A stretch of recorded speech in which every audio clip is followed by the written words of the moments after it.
Welcome back guys, we're back again with the Minecraft tutorial, and this time we're going to be going over Warps GUI. If you're not sure what this is like an extra extension to Essentials which has Warps. However, now you're going to be able to add this to a really nice little menu with clear items and graphics, so people can actually just click on it, they'll type in Warps, it'll pop up and they can just click on it and go to that certain area. So with that, let's get into the video.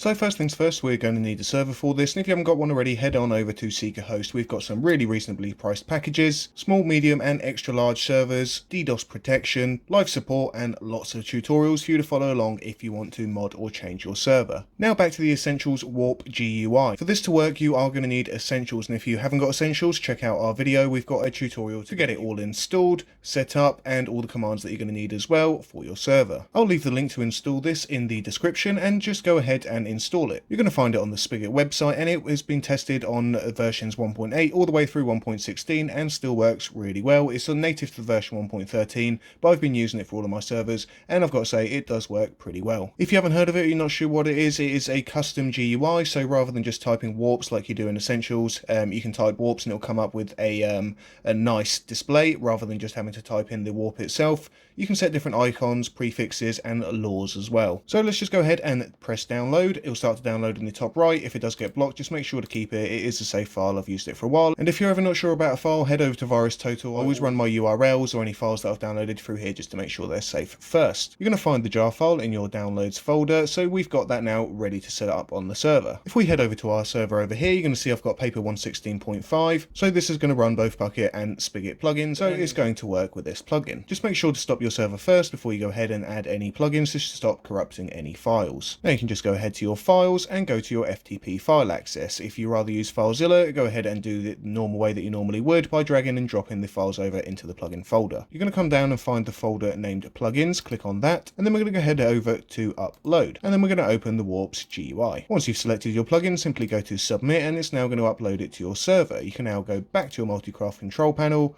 on the main dashboard, and you can press start and it will now start your server back up with the plugin. And before we head into the game, let's just check out the YML files. There really isn't much you're going to change here, but we'll go over to config files anyway just to show you. And you're going to see that we have messages, warps and config right here. Your warps will get saved on your warps YML right here. Of course, you can see that we haven't got any set up yet. If you go over to messages.yml, you can change the messages that you get given in game here. And of course, you have your config.yml. You can set the title to your warps here. Apart from that, it's really, you haven't got a lot more to do. So rather than warps, you might have yours as paths or any other name. So let's just go ahead and name these JDog Warps and just hit save if you made any changes. So I'm just going to hit restart. If you have changed any configuration files, I always tend to restart just to make sure that it's properly loaded up on the server, and we can now actually head in game, check out some of the commands and how to use this plugin. So let's just go ahead and connect to our server, and the first thing that we're going to need is some warps to actually set up. This is of course why you need the Essentials plugin, because you need to actually set this up. So let's just set warp, and we're going to name this spawn, and we're going to come over here, do another one and call it shops. Let's just press enter. So we've got 2 warps set. Now if we go ahead and type in warps, you're going to see that rather than the normal Essentials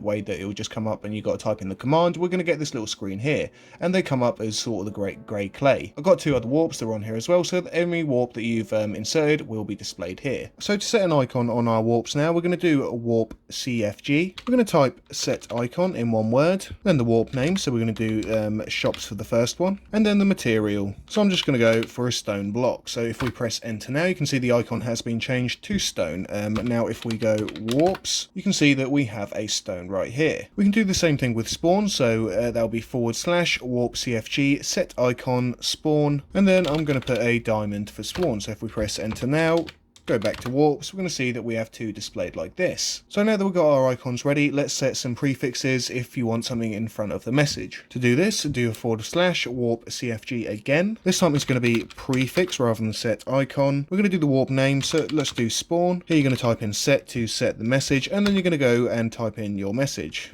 And you can also color code these as well, so let's just make this yellow and let's make it large as well and press enter. So now if we go and check it out, and unfortunately it hasn't made it larger, but it has made it yellow, so you can change the colors, but it leads me nicely to how we can also remove it. So to remove a prefix, you're simply going to type in warp CFG prefix, use the name of the warp, so in this case spawn, and then we're going to just type remove press enter, and like that, it's just been removed. If we go to Warps again, you're going to see that we have no prefix. Last but not least, you might want to add a lure. A lure is like a message after, so rather than being before the warp name, it's going to be afterwards, almost like a little description underneath. To do this, we're going to type /warp-cfg, and we're going to do lure. We're going to add the warp name, so in this case I'm going to do shops. We're going to write add, and then we're going to write the message. So I've written the message, pressed enter, and now if we do warps, we just go over to the shops over here, and you can see all your shopping needs. So now let's say if you wanted to write a bit more rather than just one line, you can actually do it again. So if we go back to the last one that we written, and we just take out the message, so we're just going to do the exact same thing again, warp cfg lure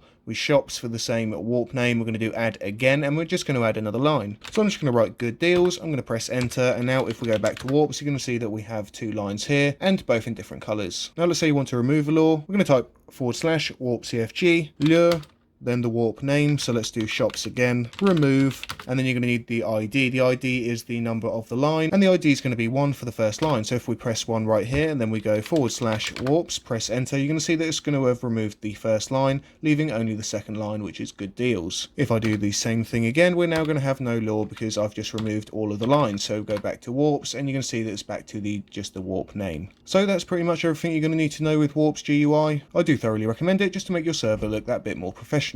So thanks again for watching. Bye bye.